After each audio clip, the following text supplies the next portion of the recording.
सौभाग्य है कि ये आपके यहाँ डॉक्टर साहब ने इतना बड़ा सामान सुना है। इसमें इतने आयुर्वेदिक पौधे हैं, मैं अभी देख के आया हूँ पौधे, और आप लोग उसका न तो अपने खेतों में लगा रहे हैं। मैं ये चाहूँगा कि आप इनके यहाँ से पौधे लेंगे। अरे बच्चे बाहर चलो, खेतों में थोड़ा थोड़ा करके लगाएं, अपने घर जाओ। मेड़ों पे लगाएं, आप खेत में मत लगाओ। बीमारी बहुत खतरनाक है। इससे क्या होगा, जाओ जाओ जाओ। 2 पैसे की इनकम बढ़ेगी। दूसरी बात, जो छाया रहती है ना पौधे की, आदमी के दिमाग में ये है, ये छाया मारता है और ये फसल खराब करता है। ऐसा नहीं होता है, क्योंकि आदमी अक्सर क्या करता है, मेड़ पे जो पौधा होता है उसको कटवा देता है। अरे इससे पैदावार कम होगी और इससे मतलब हाँ, परंतु ऐसा नहीं होता है। उससे इतने ज़्यादा बैक्टीरिया उसमें बनते हैं, मतलब प्राकृतिक रूप से हमारी जमीन उपजाऊ है। ऐसा नहीं है हम जो है कीटनाशक डाई यूरिया वगैरह ये केमिकल प्रयोग करते हैं, हमने उसके पोषक तत्व को खत्म कर दिया। जो जीव जंतु उसमें बारी रहते हैं, करोड़ों जीव जंतु रहते हैं उसमें, अरबों, उनको हमने नष्ट कर दिया जहरीला डाल के। हाँ, अगर आप इनके यहाँ जाओगे तो आपको देखेंगे कि आपके इनके खेत में ऑटोमेटिक केंचुए हैं। उसमें उन्होंने कुछ नहीं करा, फिर भी उसमें केंचुए हैं और केंचुए खाद बना रहे हैं, क्योंकि उसमें जो पत्ते चल रहे हैं या जो भी हो रहा है उससे खाद बन रही है और ऑटोमेटिक वो पौधों को सारी मिल रही है। और दूसरी बात, एक पौधा दूसरे पौधे का विकल्प होता है। इस पौधे से जो चीज निकल रही है वेस्टेज में, दूसरे के लिए वो खाद है, उसको वो पावर दे रहे हैं, तो एक दूसरे के सपोर्ट देते हैं पौधा।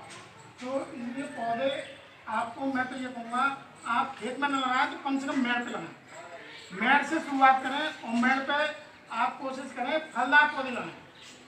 फलदार पौधे लगाइए तो आपको 2 पैसे की इनकम भी होगी, लकड़ी तो मिलेगी मिलेगी। जैसे आपका ये पौधा है, इससे लकड़ी 20 साल बाद 15 साल बाद लकड़ी तो मिलेगी, परंतु उससे फल भी मिलेगी, बच्चे भी खुश रहेंगे, कोई आपका मिलने वाला या कोई रिश्तेदार है उसका आप जो स्वागत भी कर सकते हो फलों से।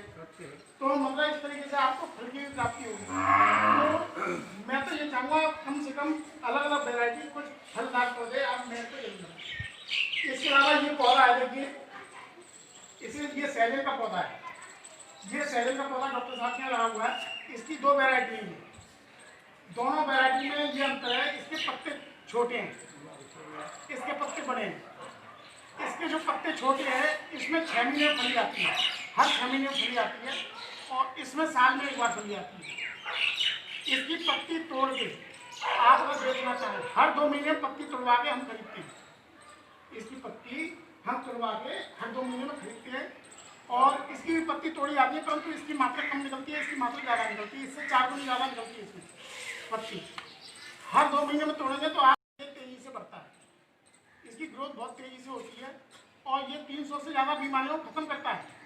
अगर आपको किसी को भी कोई बीमारी हो, घुटनों में दर्द हो, लीवर में इन्फेक्शन हो, आंखों में घाव हो, भूख नहीं लग रही हो, खट्टी डगाने आती हो, मतलब शरीर का बदन दर्द है, कमर दर्द है, मांसपेशियों के दर्द है, इस तरह की कोई भी प्रॉब्लम हो वो सारी प्रॉब्लम ये खत्म कर देता है। इसके पत्ते भी आप खा सकते हैं, इसके फलियाँ आती हैं, उसका सब्जी भी बनती है, अचार भी बनता है।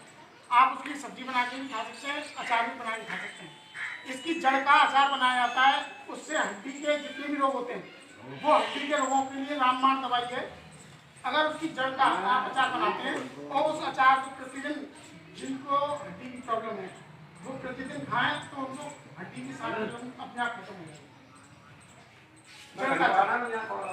ये इतना उपयोगी पौधा है, और इसको हमारे इस क्षेत्र में, हालांकि इस पौधे का जन्म जो है उत्तराखंड में हुआ था, परंतु अपने क्षेत्र में यूपी, पंजाब, हरियाणा, यहाँ के लोग भूल गए। हम लोग आलू के पीछे पड़ गए या और चीज़ों के पीछे पड़ गए, मगर हमारी जो मुख्य खाने की जो चीज़ थी उसे हमने छोड़ दिया। ये अंग्रेजों ने ले आके साथ में से विदेशों में पहुँचा दिया, साथ में इसको खा रहे हैं, और इसके बिना सब्जी नहीं बनती उनका। जैसे आप यहाँ उसमें हल्दी डालते हैं सब्जी में, उस तरीके से इसको बिना डाले सब्जी नहीं बनती। तो ये बहुत ही अच्छा पौधा है, आप कुछ नहीं करें, इस पौधे को अवश्य लगाएं। आप मेड़ों को लगाइए और 2 पैसे की इनकम इससे शुरुआत करिए। और इसके अलावा फलों के पौधे लगाइए, जैसे जामुन है, मतलब या आम है, या इस तरीके के फलदार जो पौधे हैं जो आपको अच्छा लगे, अपनी पसंद से लगाइए। ये पौधे मेड़ पे जो लगा हुआ है, 50 फुट की ऊंचाई वाले पौधे होने चाहिए। जो 50 फुट की ऊंचाई रखते हैं, मतलब उनकी छाया दूर तक जाए, और उसकी छाया में जो दूरी है उसमें 5 मीटर आगे छोड़ के, 5 मीटर आगे छोड़ के फिर आप एक और लाइन में फिर पौधे लगाएं। दूसरी लाइन में जो पौधे लगाएंगे उसमें आप अमरूद, अनार, मतलब कम ऊंचाई वाले फलदार पौधे लगाएंगे उसमें 5 मीटर अंदर, खेत के मेड़ से 5 मीटर अंदर, या अनाज बोएंगे या दाल बोएंगे, आप जो भी फसल करेंगे वो कर सकते हो। परंतु मैं आपको सजेशन दूंगा कि आप उस 5 मीटर में कुछ जगह में तो आप जड़ी बूटी बोएं, कुछ में गरम मसाला बोएं, कुछ में दाल बोएं, कुछ में अनाज बोएं। इस तरीके से अलग अलग जड़ी मतलब फसल करें, थोड़ी। उससे क्या होगा, आपको अगर एक फसल या 2 फसल पिक भी जाती है बाजार में, तो बाकी जो 3-4 फसलें हैं उससे आपको कुछ ना कुछ अच्छा बेनिफिट मिलेगा। आपका ये 1 एकड़ में कम से कम 5 लाख की इनकम आराम से देगा, ये मैं गारंटी दे रहा हूँ। और मैं पूरे इंडिया में करा रहा हूँ, हर स्टेट में करा रहा हूँ। मतलब इस तरीके से मल्टी लेयर जो है, और कुछ ज़मीन में होने वाली जैसे अदरक है, हल्दी है, इस तरीके की आप नीचे वाली मिट्टी वाली फसल करते हैं। जैसे आप आलू करते हो, आलू मिट्टी के अंदर का पौधा है, इस तरीके से आप ये भी कर सकते हो। परंतु ये ध्यान रखें, आप जो है ऑर्गेनिक करें। अगर आप ऑर्गेनिक करेंगे तो आपके पत्ते से लेके जब तक जो भी फसल करेंगे, हर फसल अच्छे रेट में बिकेगी। उसकी डिमांड दिन प्रतिदिन बढ़ रही है, विदेशों में भी इसकी डिमांड है और इंडिया में भी डिमांड है। आप पूर्ति नहीं कर पाएंगे, इतना इसकी डिमांड है। आप इसकी मतलब डाई यूरिया को छोड़ दो। हाँ, इस साल आलू की फसल में अच्छे पैसे मिल रहे हैं लोगों को, थोड़ी राहत है, ये मैं मानता हूँ कि ऐसा नहीं है कि इस साल मिल रहे हैं, परंतु ऐसा नहीं है हर साल मिले आपको। परंतु विकल्प बना के रखें। मैं ये नहीं कह रहा कि आलू को छोड़ दो, करो आलू, परंतु उसको ऑर्गेनिक में ले आओ, और ऑर्गेनिक में ला के आप ऑर्गेनिक करके बेचो, महंगा बिकेगा। मैं बिकवाऊंगा, गारंटी में ले आऊँ। आपका कोई भी माल ना बिके तो आप मुझसे कहें, मैं बिकवा दूंगा। चाहे गेहूँ हो, चाहे दाल हो, चाहे कोई भी चीज़ हो, मैं बिकवा दूंगा और अच्छे रेट में बिकवा दूंगा। जो मार्केट रेट है उससे अच्छे रेट में बिकवा दूंगा। अब मैं आपको ये बताऊँ, ये जो है इसका मैं दवाई बनाता हूँ और सप्लाई भी करता हूँ। अंशु 50 से 70 रुपये किलो में पत्ता लेता हूँ मैं। 5 से 10 किलो में, 5 रुपये से 10 किलो में मैं इसकी लकड़ी लेता हूँ जड़ से।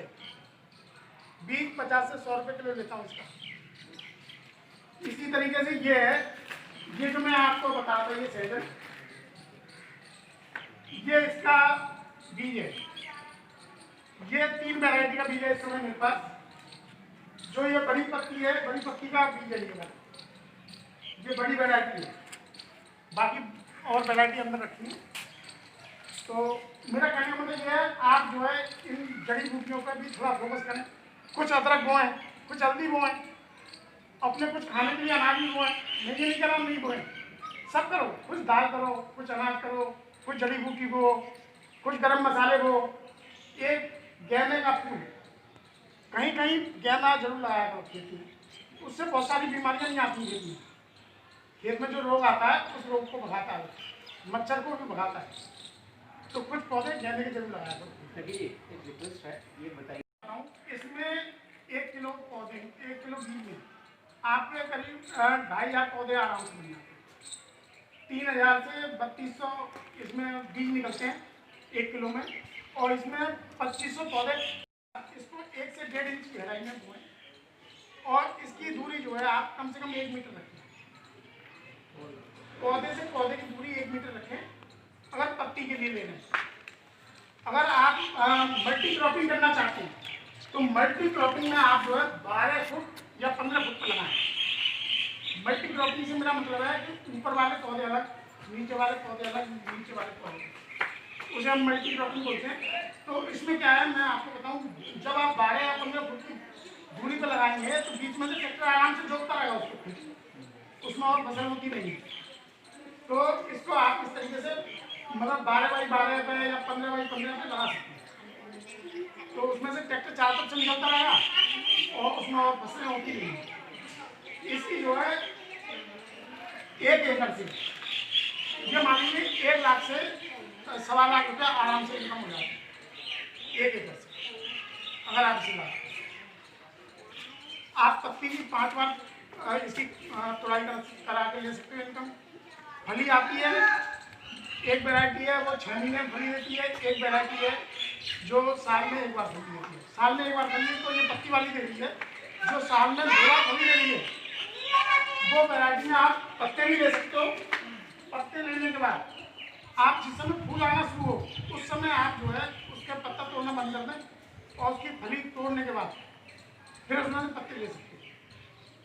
इसकी हर साल कटिंग और छटाई होगी इस पौधे की। ये पौधा अंडी की तरह बहुत कमजोर होता है, इसका आप छन नहीं सकते।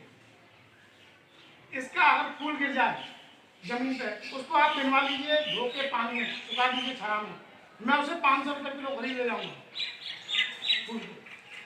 तो मेरा कहने का मतलब ये आप इसको लगाएं। और इसी तरीके से ये अश्वगंधा है, ये अश्वगंधा 4 से 6 महीने की फसल है। 4 से 6 महीने की फसल में आप जो है 4 महीने बाद कभी भी इसको खो सकते हैं। जड़ जो मैं इसकी 150 रुपये किलो खरीदता हूँ, इसकी जड़ जो है मैं 150 रुपये खरीद रहा हूँ, और ये जो है लकड़ी 5 से 10 रुपये किलो खरीद रहा हूँ। तो ये भी अच्छा इनकम देती है मैं बताऊँ। और ये 1 एकड़ में 5 से 7 किलो बीज लगता है, 1 एकड़ में 6-7 किलो बीज लग जाता है। 6 किलो लगाएं या 7 किलो लगाएं, 1 बीघा में 7 किलो बीज आते हैं। हाँ, ये हाथ से फेंक के बोया जाता है, जैसे बरसी बोते हैं या बाजरा बोते हैं उसी तरीके से। इसमें मिट्टी या बालू या राख मिला के, मतलब इसको लगाने से पहले आपको 12 घंटे पहले भिगोना है पानी में। भिगोने के बाद इसको राख में या बालू में, मिट्टी में इसे 4 गुना 5 गुना कर लें और मिला के फिर उसे अनुभवी व्यक्ति फेंके, जो अनुभवी हो। ऐसा ना हो एक जगह इकट्ठा बीज फेंके, क्यों बीज बहुत बारीक है। इसी तरीके से तुलसी का बीज है, ये भी बहुत बारीक है। इस समय 2 साल आप जैसे ही ये फसल उठाएं, अभी न करें, अभी आपका खेत मान लो खाली नहीं है तो आप फरवरी से इसको जरूर लगाएं। फरवरी मार्च में जैसे ही आपका खेत खाली हो जाए, आलू करने वालों को आलू या गेहूँ करने वालों को गेहूँ खत्म हो जाए, उसके बाद इन फसलों को लगाएं। इसमें कुछ नहीं करना है, केवल पानी देना है और कुछ नहीं। इसको कोई जानवर नहीं खाता। सबसे बड़ा फायदा ये है, इन फसलों को कोई जानवर नहीं खाता, आपको रखवाली करने की जरूरत ही नहीं है। केवल तैयार हो जाए, केवल उभार के सुखा के तैयार करके देना। लकड़ी जैसे इसमें से आप लेते हैं, अब पत्ती आप कैसे लेंगे तुलसी की? तुलसी का आपने जड़ से पौधा उखाड़ लिया, उस पौधे को आप 1 दिन के लिए वहीं छोड़ दें, खेत में वैसे का वैसे छोड़ दें, और वहीं पे एक तिरपाल या पल्ली बिछा के उस पर सबको हिला लें, तो सारे पत्ते और बीज झड़ जाएंगे उन पर। सारे पत्ते बीज झड़ने के बाद लकड़ी को इकट्ठी कर लें, लकड़ी को चारा कूटने वाली मशीन से कूट दें, पत्तों को सरसों के छटने में छान दें, उससे बीज अलग हो जाएगा, पत्ते अलग हो जाएंगे। जब पत्ते अलग हो जाएंगे, बीज अलग हो जाएगा, उनको भी सुखा दें छाया में। छाया में सुखाने के बाद तीनों चीज़ों को वो बेचने के लिए बिल्कुल रेडी है। इसी तरीके से अश्वगंधा की जड़ को अलग करना और लकड़ी को अलग करना है। लकड़ी को आप चारा कूटने की मशीन से कूटने के बाद छटने में छान दें, और छटने में छानेंगे तो बीज अलग हो जाएगा, लकड़ी अलग हो जाएगा। तो इस तरीके से ये जो है मतलब दोनों ही फसल कर सकते हो। जड़ी बूटियाँ और भी हैं, परंतु मैं इन दोनों पे इसलिए फोकस कर रहा हूँ। एक तो इसकी इस समय वर्तमान में डिमांड बहुत ज़्यादा है, दूसरी बात कम समय की फसल है। आप तुलसी को 3 से 4 महीने में कभी भी उगाड़ सकते हो। तो इस तरीके से आप जो है इसकी शुरुआत करें। और मैं तो ये कहूँगा, पहले आप मेड़ों पे पौधे लगाना शुरू करें। अब इस समय बरसात के दिन डॉक्टर साहब का इतने पौधे हैं, मैंने देखिए बहुत तैयार है। आप कुछ नहीं है, थोड़े थोड़े पौधे लगाएं। मैं ये नहीं करा इसी साल पूरे लगा दो, अरे कुछ लगाओ, 1 मिनट लगाओ, अगली साल दूसरी मिनट लगा देना। इस तरीके से लगाओ, धीमे धीमे सबको उसको बदलो, और उससे आपको फायदा होगा। और दूसरी बात, आप जो है सबसे पहले ऑर्गेनिक खाद बनाना शुरू करें। ऑर्गेनिक खाद के लिए देसी गाय जरूर होनी चाहिए। देसी गाय से आप शुरुआत करिए। एक देसी गाय से 50 बीघा 100 बीघा खेत आप आराम से कर सकते हैं, केवल एक देसी गाय। कुछ नहीं करना है, उसके गौमूत्र को इकट्ठा करिए, ऐसी जगह बांधिए जहाँ पर जैसी सुबह उठ के पेशाब करे वो एक जगह आ जाए। नाली में, नाली का ढलान ऐसा होना चाहिए, वहाँ गड्ढे में कोई बर्तन रखिए, उसमें सुबह उठ के वो पैसा करेंगे, उसी समय वो उसमें आ जाता है। उसको आप कहीं ड्रम में या टंकी में इकट्ठा करें, सुबह का गौमूत्र डेली इकट्ठा करते हैं। उसके बाद उस गोबर को लेके आप पंचगव्य बनाएं।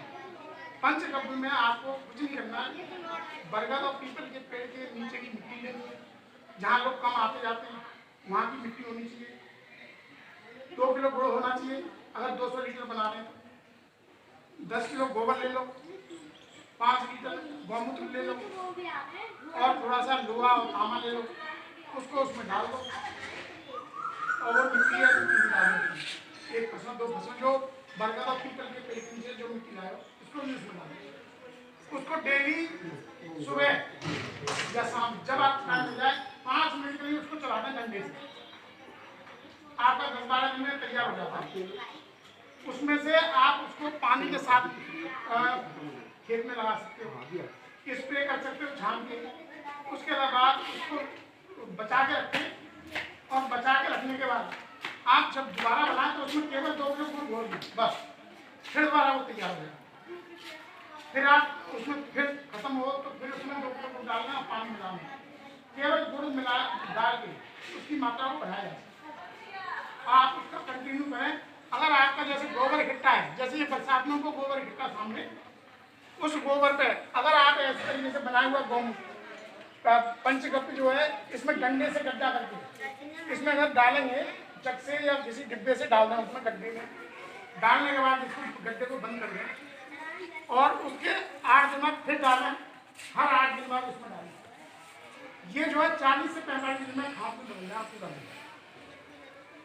इसको 1-2 बार पलटना है, बीच में पलटी मारनी है इसकी, गोबर के ऊपर से नीचे करना है बस।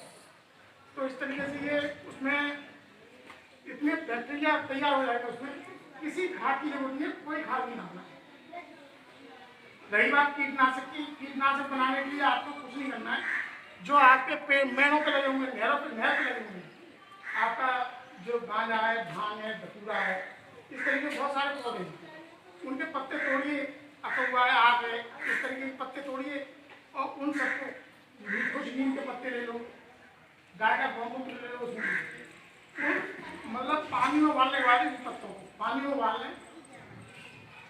पानी में उबालने के बाद उस आग में गौमूत्र मिला लें, और गौमूत्र मिला लें, और साथ में अगर आपके पास तम्बाकू का वो बुरादा हो या तम्बाकू उबाल के उसका भी डाल सकते हैं, उसमें किसी भी मिट्टी डाल दें, अदरक पीस के मिलाना उसमें, मतलब इस तरीके की ये 3-4 चीजें मिला के और उसका स्प्रे करते हैं। कैसी भी जड़ का बीमारी हो, तने की बीमारी हो, फल में बीमारी हो, कहीं की बीमारी हो, सारी बीमारी खत्म कर देगा। इसे 10 बोलते हैं, और इसको बिना वाले भी बना सकते हो, बिना वाले करेगा पूर्ण रूप से सड़ जाए। उसके बाद आप छान के, मतलब आपको 1 टंकी में केवल 1-1.5 लीटर पानी में मिलाएंगे, जो स्प्रे की मशीन होती है टंकी, उसमें 1-1.5 लीटर डालना चाहिए।